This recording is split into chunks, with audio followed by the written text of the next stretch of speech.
राज्याचे लोकप्रिय मुख्यमंत्री माननीय देवेंद्र फडणवीस साहेब ज्यांनी आत्ता आपल्यापुढे विचार मांडले ते पुण्याचे लोकप्रतिनिधी आणि केंद्रीय मंत्रिमंडळातील आमचे सहकारी मुरलीधरजी मोहोळ, मंत्रिमंडळातील आमचे सहकारी चंद्रकांतदादा पाटील, माधुरीताई मिसाळ, उपसभापती नीलमताई गोरे, उपाध्यक्ष अण्णा बनसोडे, विधिमंडळातील माझे सहकारी चेतन तुपे, शंकर मांडेकर, भीमराव तापकीर, हेमंत रासने, सुनील कांबळे, सिद्धार्थ शिरोळे, बापूसाहेब पठारे, सर्व विविध राजकीय पक्षाचे उपस्थित असणारे सर्व मान्यवर, शासनाचे विभागीय आयुक्त चंद्रकांत पुलकुंडवार, आयुक्त पुणे मनपाचे नवल किशोर राम, श्रावण हर्डीकर, अमितेश कुमार, जितेंद्र डुडी, सर्व प्रतिष्ठित नागरिक, जमलेले पत्रकार मित्र, बंधू भगिनींनो, माझ्या तरुण मित्रांनो, आज पुणे शहराच्या दृष्टिकोनातनं एक महत्त्वाचा कार्यक्रम राज्याच्या प्रमुखांच्या शुभ हस्ते आता इथं आपण पार पाडला. जवळपास 53 विकास कामांचा 3064 कोटी रुपयाचा ह्या प्रकल्पाचं लोकार्पण आणि उद्घाटन आणि भूमिपूजन ह्या सगळ्या गोष्टी आता आपल्या सर्वांच्या साक्षीनं झाल्या. पुणे तसं बघितलं तर विद्येचं माहेरघर. पुण्याची लोकसंख्या प्रचंड वेगाने वाढती आहे. म्हणजे 2050 पर्यंत पुण्याची, जिल्ह्याची आणि पिंपरी चिंचवड ह्या सगळी लोकसंख्या जवळपास 2 कोटीच्या आसपास जाईल अशा प्रकारचा अंदाज वर्तवला जातो. मी 2050चं बोलतोय. आणि त्याच्यामुळं काही मूलभूत गरजा पुणेकरांच्या ह्या भागवल्या गेल्या पाहिजेत. एकंदरीतच पुणे हे अनेक अर्थांनी एक महत्त्वाचं शहर म्हणून जगाच्या नकाशावर आलेलं आहे, देशाच्या नकाशावर तर आहेच आहे. आणि असं असताना ह्या सगळ्या गोष्टी दिल्याशिवाय पुढची पिढी आपल्याला माफ करणार नाही. आम्ही ह्या सगळ्या गोष्टी करतोय, महायुतीच्या सरकारच्या माध्यमातून करतोय. केंद्र सरकार त्याला नरेंद्र मोदी साहेबांच्या नेतृत्वाखाली जे तिथं काम चाललेलं आहे ते आपल्याला मोठ्या प्रमाणावर मदत करतात. मेट्रोचं जाळं आपण पसरवण्याचा प्रयत्न करतोय. परंतु मागच्या काळामध्ये काही गोष्टी अशा झाल्या, खरं तर राज्यकर्ते म्हणून त्यावेळेस जे असतील त्यांना दोष दिला जातो. परंतु मी नागरिकांनाही सांगतो, पत्रकार मित्रांनाही सांगतो की आम्ही एखादा प्रोजेक्ट घेतला तर त्यातल्या तज्ज्ञांनी आम्हाला सांगितलं पाहिजे की असं असं केलं पाहिजे आणि त्या पद्धतीनं आम्ही करायला साहजिकच तयार असतो. मागे तुम्हाला आठवत असेल, आपला विद्यापीठाचा एक ब्रिज पाडायला लागला, इथं सिद्धार्थ आहे, त्यांनी पण त्यावेळेस ते बघितलं. परंतु पुढच्या 50 वर्षाचा विचार करता तो पूल ठेवून चालत नव्हतं. पण काही पुणेकर असं म्हणणार की बाबा काही वर्षापूर्वी बांधलेला पूल हे पाडतात, मग त्यावेळेस बांधताना ह्यांना अक्कल नव्हती का? अरे पण अक्कल कुणाला पाहिजे? त्या टेक्निकल लोकांना पाहिजे ना, इंजिनियर लोकांना पाहिजे, ज्यांनी त्याचं शिक्षण घेतलेलं आहे. त्यांनी हे सगळ्या गोष्टी बघायच्या असतात. आता परवा भैरवबन आल्याच्या पासून पुढे जात असताना यवतपर्यंत आपण जाण्याच्या करता मुख्यमंत्र्यांच्या अध्यक्षतेखाली गेल्या आठवड्यात मीटिंग झाली. त्यामध्ये इथली वाहतुकीची कोंडी सोडवण्याच्या करता आता तिथला मगरपट्ट्यातनं येणारा पूल, तो तर पूल असा का केलेला आहे की भारतात असा पूल बघायला मिळणार नाही. भारतात इकडनं माणसांनी यायचं, इकडनं यायचं, कुणी कुठं जायचं काहीच कळत नाही. तोही पाडावा लागतोय. त्याच्यानंतर पुढचा पूल आपला हडपसर गाव, गाडीतळ येथील सोलापूर आणि सासवडकडे जाणारा. मध्ये मला काही अधिकारी म्हणले, दादा त्या पुलावरनं आता वाहनं सध्या बंद करायची. म्हणलं का रे बाबा? त्याचं बॉल बेरिंग म्हणलं अडचणीत आलंय, बेरिंग खराब झाले. अरे बेरिंग खराब झालंय तुम्ही आम्हाला सांगता आणि त्याच्यामध्ये लोक शेवटी राज्यकर्त्यांना दोष देतात. आता तोही ब्रिज काढावा लागणार आहे. त्याचं कारण आपल्याला भैरवबन आल्यावरून ज्यावेळेस आपण फ्लायओव्हरवर चढू त्यावेळेस तो फ्लायओव्हर डायरेक्ट पुढं पार यवतपर्यंत घ्यायचा मुख्यमंत्र्यांचा, आमचा सगळ्यांचा मानस आहे. ते खाली रस्ता तिथून पुणेकर जाय करतील, वर ज्यांना सोलापूर रोडला लांब जायचंय ते जातील आणि त्याच्यावर मेट्रो, तेही आपण परवाच्या मीटिंगमध्ये ठरवलंय.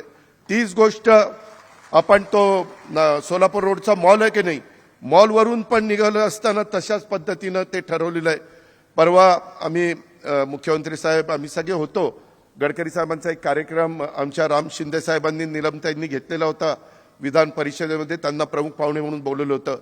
ते सांगत होते की अजित, पुणेकरांना सांग 40,000 कोटीची कामं पुणे जिल्हा आणि पुणे शहराच्या करता त्यांनी मंजूर केली. 40,000 आत्ता मधी तुम्हाला माहिती आहे चांदणी चौकातला ब्रिज कितीतरी दिवस पुणेकरांना कळतच नव्हतं कुठनं जायचं आणि कुठनं निघायचं. असा तो ब्रिज झाला, परंतु आता कळायला लागलेला आहे, आता सवय झालेली आहे. नवीन लोक जरा अडखळतात. त्याच्यात सीएम साहेब ते आमचा नवले ब्रिज तो तर काय त्याला न बोललेलंच बरं. सारखा ऍक्सिडेंट करतोय, आमच्यातले लोकांना त्या ठिकाणी मृत्युमुखी पडतात. कुणी उतार केला, कसा उतार केला, एवढा उतार का केला, काहीच कळायला मार्ग नाही. बरं ते रिटायर होऊन जातात, ते मस्तपैकी रिटायरमेंटचं आयुष्य जगतात, पेन्शन घेतात आणि त्यावेळेस जे राज्यकर्ते असतात त्यांना शिव्या देत बसतात. त्यांना कळत नव्हतं का? अरे आम्हाला कळतंय रे बाबा, त्याला कळत नव्हतं, त्याला आम्ही काय करायचंय? त्याच्यामुळं असं काही होतंय, त्याचा काहीतरी विचार मुख्यमंत्री महोदय पुढं तरी इतर शहरांच्या मध्ये असं होता कामा नये. कारण आज चांद्यापासून बांद्यापर्यंत करोडो रुपयाची कामं आपण परवा शक्तीपीठला पण मान्यता दिली. अनेक कामं चाललेली आहेत, तिकडे गडचिरोलीची चाललेली आहेत. परवाच कालच मुख्यमंत्र्यांनी सभागृहामध्ये उत्तर देत असताना त्याच्याबद्दलचा उल्लेख त्या ठिकाणी केलेला आहे. आणि टेक्निकल लोकांना मला सांगायचं, इथनं पुढं उड्डाण पुलाचं डिझाईन करताना चौकाच्या पुढं जाऊन तो उड्डाण पूल उतरला पाहिजे.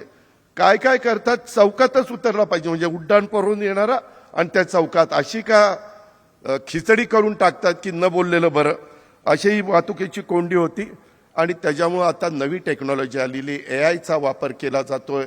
खूप नवीन नवीन गोष्टी त्या ठिकाणी होतात. मगाशी हर्डीकर पण मला बोलत असताना सांगितलं की त्यांनी काहीतरी नागपूरचा ब्रिज बघितला. काय हर्डीकर? नागपूरचाच ना? तो बघितल्यानंतर अमेरिकेतले लोक म्हणले ते नागपूरचा तो ब्रिज आम्हाला अमेरिकेत करायचा, पण अजून आम्हाला परवानगी देत नाही. खाली रस्ता, वर ब्रिज आणि त्याच्यावर मेट्रो, अतिशय व्यवस्थितपणे तिथं ते चाललेलं आहे. ह्या पद्धतीनं कामं होणं नितांत गरजेचं आहे. आपल्याकडे पिण्याचा पाण्याचा प्रश्न आहे. आपण बाबासगेरचं पाणी आणलं, वरसगाव पानशेत खडोकासला टेमघर आणलं, आपण त्याच्यामध्ये पावनेचं पाणी पिंपरी चिंचवडला आणलं. आज ती धरणं कमी पडतायत. आम्ही मुख्यमंत्री, सगळे आमचे पुणे शहरातले ग्रामीणचे आमदार की बाबा आपल्याला आणखीन पाणी, चंद्रकांत दादा पाटील असतील, माधुरीताई असतील, दत्ता मामा असतील, सगळेच जण की आपल्याला आता मुळशी धरणाचं पाणी घ्यावं लागेल. ते जरी पिण्याच्या पाण्याच्या करता नसलं, ते विजेच्या करता असलं तरी पुण्याची वाढती लोकसंख्या लक्षामध्ये घेता पुणे पिंपरी चिंचवडकरांना नवीन जी काही वरची आता धरणं टाटाची आहेत त्याच्यातून टप्प्याटप्प्यांनी आपल्याला पाणी घ्यावं लागणारच आहे. ह्याही गोष्टी आहेत. खूप काही गोष्टी आपल्याला तिथं करायच्यात. काही झालं तरी पुणेकरांनो आपल्याला सगळ्यांना मिळून, मी मगाशी बोलताना ठरवलं होतं की तुमची सगळ्यांची नावं घेत असताना माजी नगरसेवक आणि पुढं होणारे आजी नगरसेवक असं म्हणायचं, परंतु किती समोरचे आजी होणार आहेत कुणाला माहिती. पण सगळ्यांनी व्हावं तुम्ही उभं राहिल्यावर. माझ्या शुभेच्छा आहेत. पण माझ्या शुभेच्छेला काय, बटणं दाबणारे पुणेकर आहेत. त्याच्यावर पुणेकर कुणाची बटणं दाबतायत ते कळेल आता, तेव्हा जागच्या खोलात जात नाही. पण देशामध्ये दिल्लीचं प्रदूषण इतकं वाढलेलं आहे हवेतलं, तुम्ही पाहताय. आपल्यालाही तशाच प्रकारचा त्रास होऊ पाहतोय. आपल्याला काही गोष्टीच्या करता सरकारमधले प्रतिनिधी म्हणून आम्हाला काम करावं लागणार आहे, विधिमंडळातले प्रतिनिधी म्हणून यांनाही सगळ्यांना काम करावं लागणार आहे. आणि उद्याच्या काळामध्ये जे काही 165 नगरसेवक निवडून येणार आहेत, नगरसेविका निवडून येणार आहेत, ह्या सगळ्यांना आपल्याला खूप मोठं काम करावं लागणार आहे. कारण हे एकट्या दुकट्याचं काम नाही आहे. पुढची भावी पिढी आपल्याला माफ करणार नाही. कारण आपल्याही शहरांमध्ये पहिली जर 8-10 शहरं घेतली तर त्याच्यामध्ये पुण्याचा नंबर येतोय. हे आपल्याला तसं बघितलं तर कमीपणाचं आहे. आणि त्याच्यामुळं अनेक गोष्टी आता मला येताना आमच्या आयुक्तांनी नवल किशोर राम यांनी थांबवलं होतं आणि त्यांनी दाखवलं की दादा आम्ही पावसाळी आणि ड्रेनेजचे चेंबर 1,40,000 आहेत शहरात. 45,000 ठिकाणी रस्त्याच्या समपातळीत नसल्याने गाडी तिथं त्रास जाणवतो आणि ते बसवायचं चाललेलं आहे. ते आता काम चाललेलं होतं. ते काम उत्तम चाललं. पण आयुक्त माझ्या मनात आलं की नवी बॉडी येणार आहे जानेवारीमध्ये. 4 वर्ष प्रशासक होता. 4 वर्ष काय केलं? 4 वर्ष कुणीच केलं नाही. आत्ताच झालं. ते लोक म्हणतात की आत्ता कसं काय यांना आठवण आली.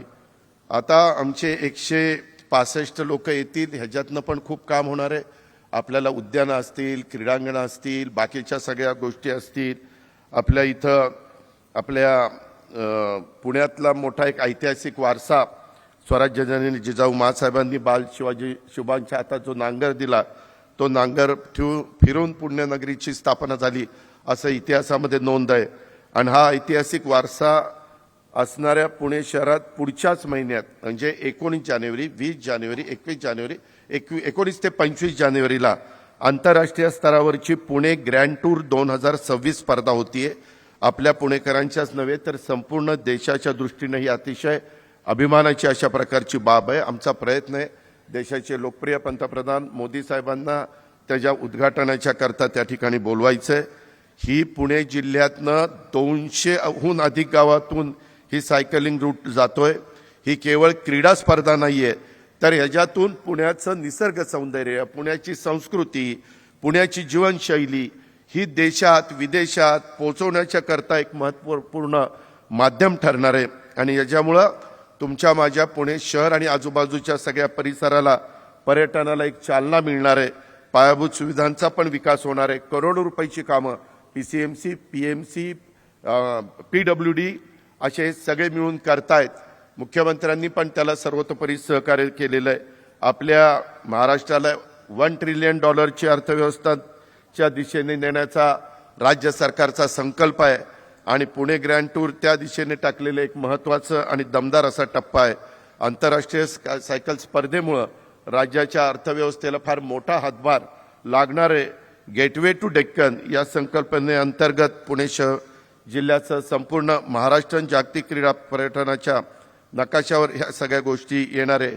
पुणे ग्रँड टूर 2026 अंतर्गत आंतरराष्ट्रीय मानांकनानुसार रस्ते विकास आणि सुशोभीकरण, ज्याचा उल्लेख आता आमच्या मुरलीधर मोहोळांनी केला, विमानतळाकडे जाणाऱ्या VIP मार्गाचं पण हरित आणि सुरक्षित असं सुशोभीकरण, पदपथ सुधारणा, उड्डाणपूल, ग्रेड सेपरेटर यासारख्या देखील प्रकल्पाची पुण्याची वाहतूक व्यवस्था सुलभ होण्याच्या दृष्टीनं आमचा सगळ्यांचा प्रयत्न त्या ठिकाणी चाललेला आहे. आपलं सगळ्यांचं सहकार्य नेहमीच त्या ठिकाणी मिळतं, त्याबद्दल दुमत असण्याचं काही कारण नाही. कायदा सुव्यवस्था चांगली राहण्याची नेहमी आमचा सगळ्यांचा प्रयत्न असतो. मुख्यमंत्रीच त्या खात्याचे मंत्री असल्यामुळं कुठलेही पोलीस स्टेशन असतील, आत्ताच तुम्ही बघितलं, जर ह्या वर्षभरामध्ये सगळ्यात जास्त पोलीस स्टेशन आणि पोलिसांची संख्या मंजूर जर कुठं केली असेल तर ती पुणे शहरामध्ये आणि जिल्ह्यामध्ये केलेली आहे. मी मुख्यमंत्र्यांचं मनापासून अभिनंदन करतो. पण मी आयुक्तांच्याकडनं एक अपेक्षा करतो मुख्यमंत्र्यांच्या साक्षीनं. आता एवढं सगळं देतोय, गाड्या देतोय, घोड्या देतोय, घोड्या नाही परंतु गाड्या देतोय, आणि ते किती कोटीच्या देतोय. इथं डुडी बसलेले आहेत. आता ती कोयता गँग दिसता का म्हणे बाबा, नाही तर कोयता गँग दिसल्यावर मग काही खरं नाही. मुख्यमंत्र्यांनी पण सांगितलं यांचे कशा पद्धतीनं त्या शहरामध्ये फेरी मारायची, त्यांच्या सगळ्यांचे त्याशिवाय शहाणे होणार नाही. अजिबात कुणाचा मुलायजा करू नका, कुणी राजकीय त्याच्यात हस्तक्षेप करणार नाही. पण पुणेकरांना पुण्यात राहत असताना, पिंपरी चिंचवडमध्ये राहत असताना, ग्रामीण भागात राहत असताना कायदा सुव्यवस्था चांगली ठेवण्याचं काम आमच्या पोलीस दलाचं आहे. त्याच्यामध्ये तुम्हाला इन्फ्रास्ट्रक्चर जे लागेल ते राज्याचे प्रमुख देतील, ते मी देईल, चंद्रकांत दादा देतील, माधुरीताई देतील, आमच्या दत्ता मामा देतील. आम्ही कुठेही कमी पडणार नाही. अक्षरशः कधी एवढा DPDCतनं निधी दिला जात नव्हता, तो आम्ही देतोय. अर्थात आमचंही ते कर्तव्य आहे, कर्तव्याच्या भावनेतच आम्ही करतोय. पण लोकांच्या अपेक्षा वाढतात. कुठेही दहशत आणि गुंडगिरी किंवा काही असल्या गोष्टी होता कामा नये. ह्याबद्दल पण मला विश्वास आहे की CP आणि त्यांची सगळी टीम त्यामध्ये फार बारकाईनं लक्ष देतील.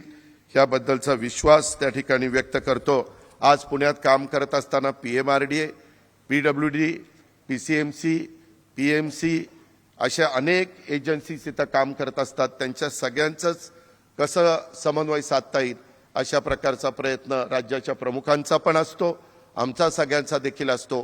पुणेकरांची पण त्याला साथ असते आणि त्याच्यामुळेच आजचा एक आगळा वेगळा अशा प्रकारचा कार्यक्रम इथं होऊ शकलेला आहे. जवळपास मेट्रोचंही काम आज हर्डीकर त्याच्यामध्ये फार बारकाईनं लक्ष देत आहेत. वेगवेगळ्या पद्धतीने केंद्र सरकार त्याला मान्यता देत आहे, राज्य सरकार मान्यता देत आहे, वित्तीय संस्थांशी मुख्यमंत्री बोलत आहेत आणि कमी व्याजामध्ये आपल्याला पैसे कसे मिळतील हाही प्रयत्न आमचा सगळ्यांचा चाललेला आहे.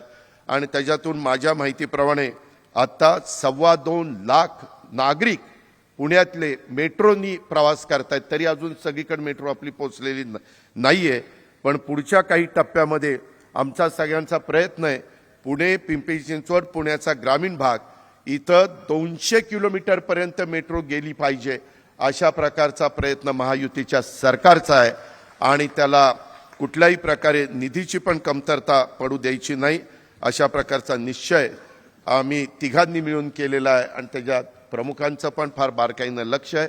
आज ह्या सगळ्या एकंदरीत 3,000 कोटीच्या कामाच्या करता ज्यांनी ज्यांनी सहकार्य केलं आहे त्या सगळ्या अधिकाऱ्यांचं, त्या सगळ्या टीमचं, सगळ्या सहकाऱ्यांचं मी मनापासून आभार मानतो, त्यांना मनापासून धन्यवाद देतो. खूप काही शिवसृष्टीला मध्ये 50 कोटी रुपये आंबेगावला जी शिवसृष्टी चालली तिथं 50 कोटी रुपये राज्य सरकारने दिलेले आहे. योगपुरी छत्रपती शिवाजी महाराजांचा जो इतिहास आहे तो सगळ्यांना तिथं पाहता आला पाहिजे अशा प्रकारचं ते शिवसृष्टीचं काम चाललेलं आहे. स्वराज्य रक्षक छत्रपती संभाजी महाराजांच्या स्मारकाचं 3 दिवसापूर्वी मुख्यमंत्र्यांनी आम्ही सगळ्यांनी आढावा घेतला, तेही काम उत्तम चाललंय. वस्तात लहुजी साळवेंचं स्मारकाचं काम अतिशय उत्तम चाललंय. आपली शिवछत्रपती क्रीडा संकुलन पुणे येथील क्रीडा सुविधाचं पण नूतनीकरणाचं काम आपण करतोय. मिसिंग लिंक तो पण आता लवकर सुरू होईल, त्याच्यामध्ये पण मुख्यमंत्र्यांचं, एकनाथरावजींचं, माझं सगळ्यांचं लक्ष आहे. त्याच्यामध्ये खोपोली ते खंडाळा घाट हा मिसिंग लिंक प्रकल्पाचं साधारण ऑगस्टपर्यंत काम करायचं होतं, पण ते 26 मध्ये पूर्ण होणार आहे.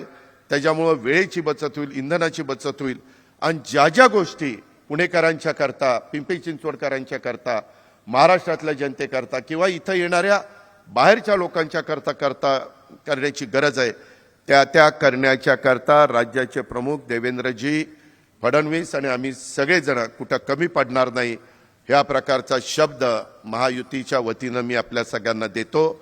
आपण सगळेजण मोठ्या संख्येने उपस्थित राहिल्याबद्दल आपल्या सगळ्यांचं मनापासून स्वागत देखील करतो आणि धन्यवाद देतो. नमस्कार. जय हिंद, जय महाराष्ट्र.